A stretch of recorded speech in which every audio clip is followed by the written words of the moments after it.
طب ما كمّل أول يا جدعان، ما كمّل أول، لازم يعني نضغط عليكم ونقعد نتكلّم في السوشيال ميديا ونيجي عليكم جامد عشان خاطر تبيّنوا إن أنتم عندكم إمكانيات، طب ما أنتم عندكم إمكانيات، يا عم الراجل اللي عمّالين نقول عليه مرّة إنه جامد ومرّة إنه سبّاك ومرّة إنه ما أعرفش إيه، طب ما أنت عندك إمكانيات وعندك لعيبة وعندك مُخ جوّاه حاجات تقدر تطلّعها وتترجمها فنيًا، وكسبان فاركو النهارده ومروّق الدنيا، محمد هاني عامل أسيستين، أحمد مصطفى زيزو في ماتشين جولين واسيستين، المخيف جايب جول وجراديشار جايب جول وبن شرقي اسيست وبن رمضان عالمي عالمي عالمي بكل ما تحمله الكلمه من معنى. فلو كان الكلام ده حصل من الاول ما كانش حصلت الهوجه دي كلها. فبسم الله الرحمن الرحيم اعزائي المشاهدين، معاكم عبد الرحمن بكر وقناه صايع كوره. قبل ما نبدا الحلقه ما تنساش تعمل لايك للفيديو وتشترك في القناه وكمان تفعل جرس التنبيهات عشان اي حاجه ننزلها يجي لك بيها اشعار، وكمان تصلي على النبي في الكومنتات. ومن غير كلام كتير يلا نتفرج على الماتش الجامد ده، او بمعنى صح يعني تشوف الملخص القمر في اقل من 10 دقائق. بسم الله الرحمن الرحيم. الاهلي بيبدا بتشكيله مختلفه، ومن رايي الشخصي انا ما حبيتش اليو ديانج. بقول لك اهو من الاول، انا حسيت ان اليو ديانج برضو هو زي ما كان قبل ما يمشي وقبل ما يروح السعوديه.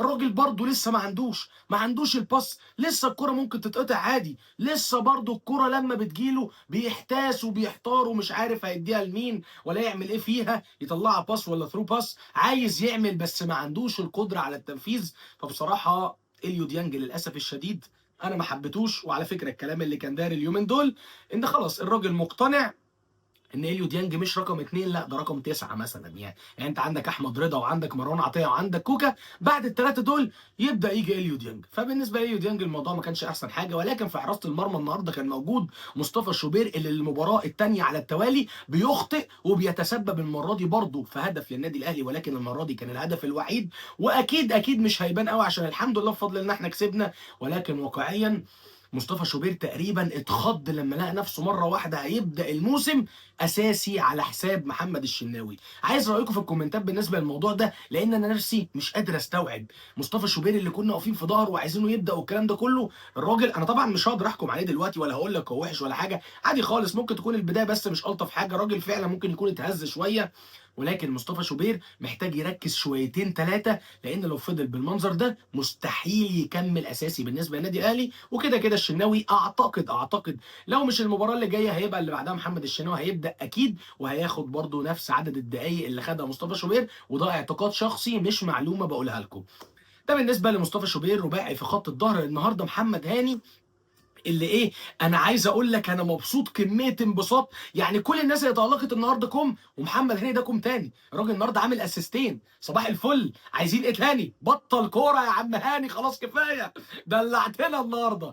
محمد هاني النهارده بيعمل اسيستين. اول اسيست كان اوفر لمحمد شريف، اللي بالمناسبه قعدت اعيد الكوره بتاع ثلاث اربع مرات عشان اتاكد هي طبت في الارض ولا اللاعب بتاع فاركو هو اللي لمسها. طلعت طبت في الارض وطلعت، ومحمد شريف اللي بياخد الكوره ما بيسميش عليها، هي الكرة جايه محمد. على فكره فرصه ما تعتبرش فرصه يعني محققه للتهديف، ده الراجل حاططها في الضيقه قوي وبراسه. وهدف رائع من محمد شريف المخيف، اللي دايما بيثبت من ساعه ما جه النادي الاهلي ان هو لا، انا مش جاي عشان خاطر اختم ولا جاي عشان حاجه، لا انا جاي عشان اكمل وجاي عشان احطم ارقام وجاي عشان اعمل اللي ما قدرتش اعمله في المواسم الماضيه مع النادي الاهلي. ده كان بالنسبه لمحمد هاني. ناحيه الشمال كان كريم فؤاد بصراحه رائع وعنده امكانيات جباره، وشايف ان كريم فؤاد هيلعب على شكري 100% ما فيهاش كلام يعني.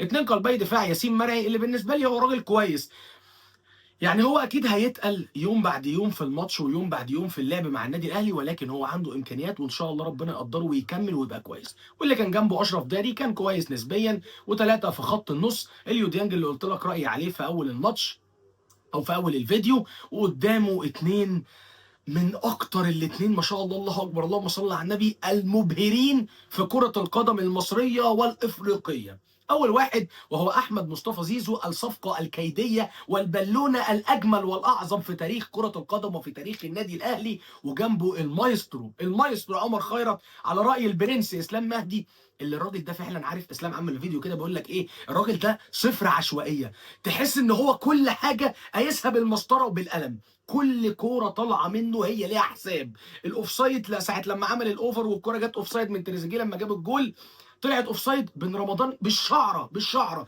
الكره اللي بعدها بن رمضان بيحطها وبيجيب الجول عادي خالص، مفيش مشكله. احمد مصطفى زيزو، فبن رمضان عنده ما شاء الله امكانيات أنت مش هتشوفها في حياتك. أحمد مصطفى زيزو مباراتين بهدفين وأسيستين، صفقة كيدية 100%، وأكيد، أكيد إحنا مش جايبينها فنيًا. بن شرقي ناحية الشمال بيعمل النهارده أسيست كويس جدًا، جدًا، جدًا لأحمد مصطفى زيزو.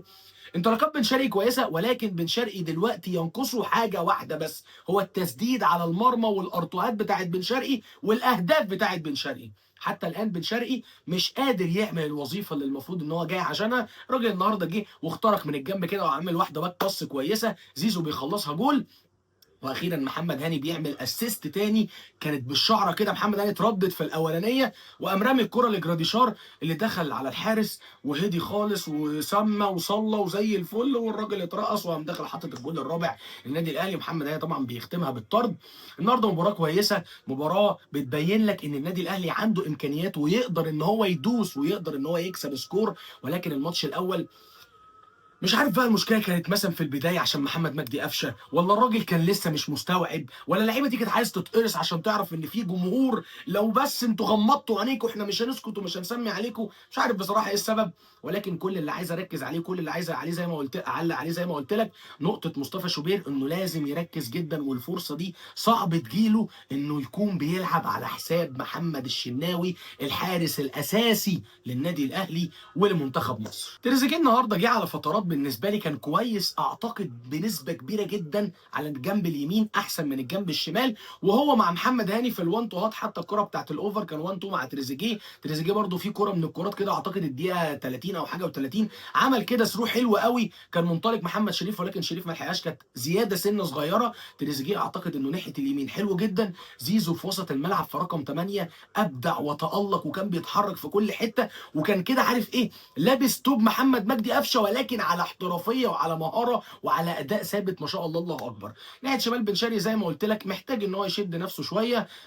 شكري النهارده بيسجل جول في النادي الاهلي. للاسف الشديد مصطفى شوبير بيغلط غلط، يعني انا بالنسبه لي سيبها، سيبها، يعني مش عارف. بس هو شوبير زي ما قلت لك ممكن يكون مرتبك، ممكن يكون مخضوض، ممكن يكون مش مستوعب ان واحد بيلعب اساسي ومحمد الشناوي احتياطي. خلي بالك مصطفى شوبير لما كان بيتالق وكان بيتعملق في مركز حراسه المرمى لما كنا بنحتاجه عشان الشناوي مصاب، ساعتها كان بيبقى هو واقف ومالي عرين وواثق في نفسه. ليه؟ لانه عارف خلاص انا اللي موجود وانا اللي ان شاء الله اسد. ولكن دلوقتي تحس ان الراجل ايه، مرتبك شويه، عارف، مش مستوعب. طب ازاي يا جماعه الشناوي قاعد بره وانا قاعد بلعب والكلام ده؟ فلازم شوبير يشد شويه على نفسه. اعتقد اللعيبه النهارده نسبيا كلهم كانوا كويسين.